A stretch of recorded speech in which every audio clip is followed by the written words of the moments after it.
하겠습니다. 고린도전서 제4장 14절에서 16절, 오늘 이 아침도 우리 말씀을 읽고 또 말씀을 들을 때 하나님의 음성을 들을 수 있는 이 아침이 되시길 바랍니다. 제가 14절 읽고 여러분들이 15절, 함께 16절 읽겠습니다. 내가 너희를 부끄럽게 하려고 이것을 쓰는 것이 아니라 오직 너희를 내 사랑하는 자녀같이 권하려 하는 것이라. 그리스도 안에서 1만 스승이 있으되 아버지는 많지 아니하니 그리스도 예수 안에서 내가 복음으로써 너희를 낳았습니다. 다 같이 읽겠습니다. 그러므로 내가 너희에게 권하노니 너희는 나를 본받는 자가 되라. 아멘. 오늘 내 사랑하는 자녀, 또 1만 스승이 있으되 아버지는 많지 아니하니 너희는 나를 본받는 자가 되라. 본받는 자가 되라. 오늘 사도 바울은 고린도 교회 교인들에게 복음으로써 내가 너희를 낳았다. 복음으로써 내가 너희를 낳았다. 아버지와 자식과의 관계를 이야기하는 거예요. 복음으로써 내가 너희를 낳았다. 나는 너희들의 아버지, 아비다 라고 말합니다. 여러분, 낳는다 라는 것은 일반적으로 크게 두 가지 의미가 있습니다. 하나는 생물학적으로 낳는다 라는 말이 있습니다. 생물학적으로 원래 어머니가 자식을 낳는 거 아니겠습니까? 그런데 아버지 날 낳으시고 어머니 날 기르신다. 아버지가 또 낳았다라는 이런 표현도 있습니다. 생물학적인 표현입니다. 낳았다, 생물학적으로 낳았다라는 말입니다. 두 번째는 낳는 수고를 또 의미하는 거예요. 수고. 낳을 때 이 세상에 여러 가지 많은 고통이 있지만 낳는 고통, 낳는 수고가 가장 큰 고통입니다. 갈라디아 4장 19절에도 너희 속에 그리스도의 형상이 이루어지기까지 다시 너희를 위하여 해산하는 수고를 하노니. 해산하는 수고. 낳는다라는 말은 해산의 수고를 말하는 거예요. 수고. 낳을 때 요즘은 병원에서 의학이 발달되고 과학이 발달되고 해서 낳을 때 그렇게 죽는 그런 일은 많이 없습니다만은, 과거에 옛날에는 시골에서 아이를 낳기 위해서 방에 들어갈 때 자기 신을 다시 한번 쳐다보고 들어간다.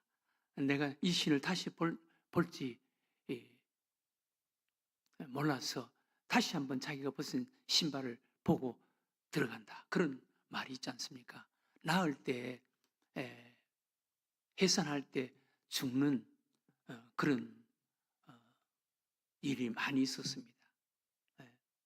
우리 교회도 제가 경험했습니다만은, 우리 교회 지금은 권사님이신데 해산할 때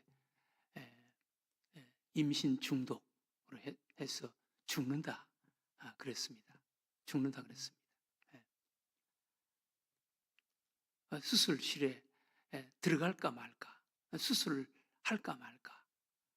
아버지 그때 거의 다 죽어 있는 상황. 저도 보니까 막 사람을 못 알아보겠더라고요. 온 몸이 부어서 못 알아보겠더라고요. 근데 아버지가 이걸 다시 또 칼을 대가지고 이게 죽으면서 더 고통스럽게 해서 보내야 되나, 딸을 보내야 되나, 시아버지가. 그래서 저보고 막 목사님 어떻게 해요? 그래도 마지막에 나도 한번 의사에게 한번 맡겨봅시다. 그렇게 해서 들어가서 나왔어요. 임신 중독 참 무섭더라고요. 그러니까 해산하는 수고. 내가 복음으로 너희를 낳았다라는 것은 생물학적으로 낳았다라는 것보다 해산의 수고를 말하는 거예요. 사도 바울이 지금 고린도 교회 교인들에게 내가 복음으로 너희를 낳았다. 내가 너희의 복음의 압이다라고 하는 것은 그만큼 수고를 했다는 말이에요. 그만큼 수고를 했다. 그러니까 아버지와 자식과의 관계, 아버지와 자식과의 관계. 이게 참 중요합니다. 여러분, 인간이 살아가는 데는 이 관계가 참 중요합니다. 어떤 관계이냐? 관계가 참 중요합니다. 오늘 여기 1만 스승이 있지만 복음의 아비는 없다. 1만 스승. 여러분, 10,000명의 선생보다 정말 아버지와 아들과의 관계가 더 중요하다는 거예요. 네. 세상에는 선생은 많습니다. 선생은 많습니다. 네. 그런 1만 스승보다, 여러분, 1만 스승보다 한 명의 복음으로서 낳는 수고의 관계, 이런 관계, 아버지와 아들과의 관계, 이것이 더 중요한 거예요. 그래서 저는 항상 지금도 기억이 납니다. 제가 총신신대원을 졸업할 때, 졸업 앞두고 우리나라의 유명한 목사님들을 한 번씩 이제 초대를 해서 강의, 설교, 목회 경험 이런 것을 듣는 시간이 있었거든요. 근데 지금은 그 목사님 성함은 제가 기억이 잘 안 나는데 그분이 오셔서 강의를 하셨는데, 설교를 하셨는데 그분이 이런 말씀을 하시더라고요. 여러분들이 이제 졸업을 하고 목사가 되고 나가서 목회를 할 텐데 목사와 성도와의 관계, 선생과 제자와의 관계로도 갖지 마세요. 선생과 제자의 관계로 목회를 하지 마세요.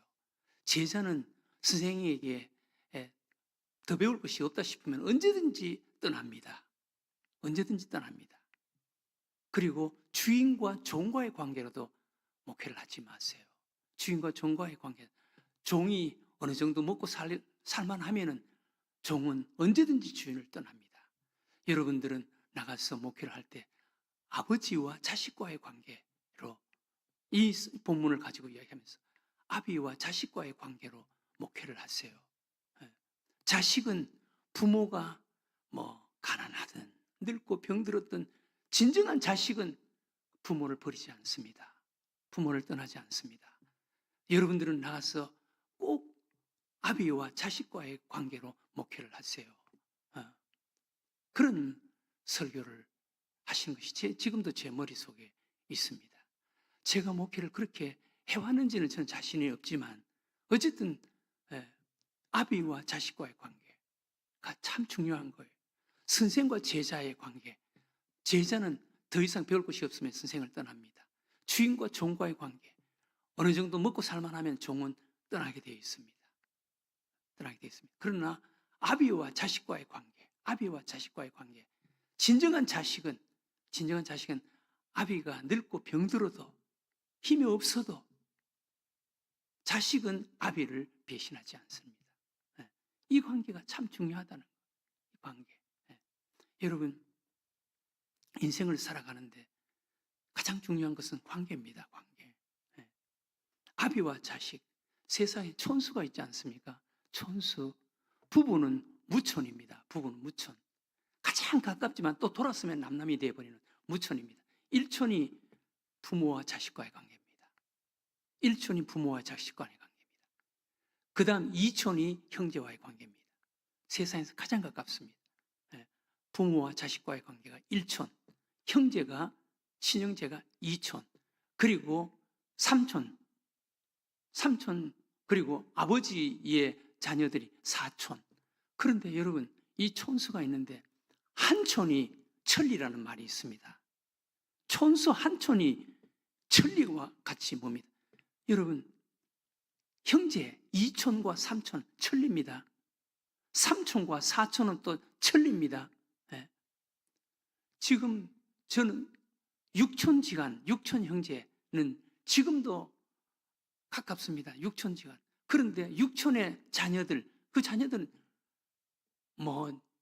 있는지 없는지 연락도 없고 6촌지간은 같은 그런 일가처럼 느껴지는데 그 한촌 칠촌은, 육촌의 아들 칠촌은 관심도 없습니다. 예. 그래서 한촌이 천리라는 것입니다. 한촌이 무섭습니다. 한촌이. 삼촌, 사촌, 오촌, 육촌, 칠촌 무섭습니다. 그러니까 아비와 자식과의 관계. 여러분들도 인생을 살아가면서 모든 사람들을 다 이런 관계로 살아갈 수는 없죠. 그러나 정말 소중한 사람들은 아비와 자식과의 관계. 이렇게 서로 해산하는 수고의 교제가 있는, 해산하는 수고의 교제가 있는. 여러분, 우리는 하나님을 아버지라 부르잖아요. 아버지라고 부르는데 하나님을 아버지라 부를 수 있는 게 뭡니까? 우리 하나님께서 해산하는 수고로 우리를 낳은 거예요.